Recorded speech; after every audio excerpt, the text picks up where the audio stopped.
he has a lot of popularity. He's got over 1 million subscribers, so you got to give him a boost for that. Or maybe you don't give him a boost for that, because sometimes the way in which people get popular is not a good way, according to the Islamic paradigm. But hey, he's got that influence. He's been doing it for quite a while. He's popular in the UK and Speaker's Corner. Look, I totally disagree with a bunch of the way, some of the arguments he presents, some of the way he presents himself in the past. But I think, in a weird sort of way, he actually is sincere.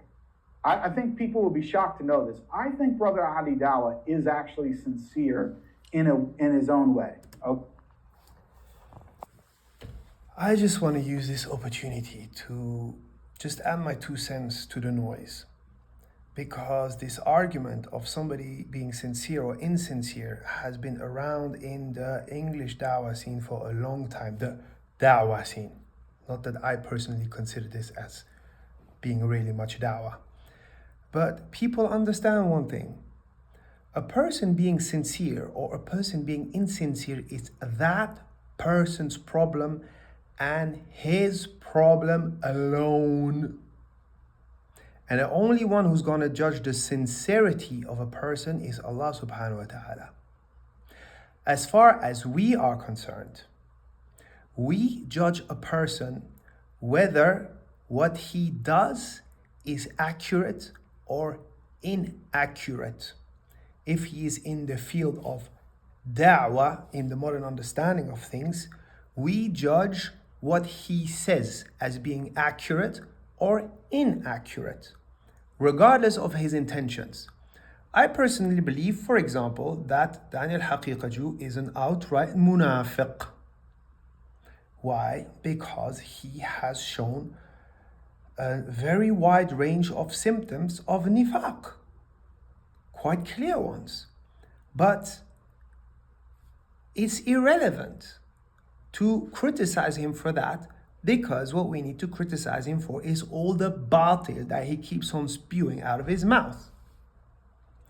That's what we don't like about Haqiqaju, not the fact that he's a munafiq. The fact that he's a munafiq is his own problem, and he will have to answer to that on the Day of Judgment. But as people who are concerned with what's happening in the Muslim Ummah, having all this batil being spewed out there, that is the problem we need to focus ourselves on. When it comes to people like Ali Dawah, this sincerity, if we go that way, is in no way, shape or form a pass on anything. When something needs to be corrected, it has to be corrected, regardless of whether that person is the most sincere person in the world or the biggest munafiq.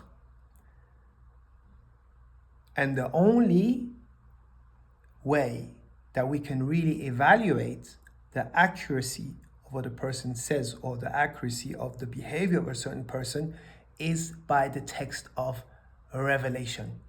And the reality is that when we're looking at the da'wah scene, we see that the texts of Revelation are in no way, shape or form put forward with the overwhelming majority of the people in the da'wah scene. Wallahu alam.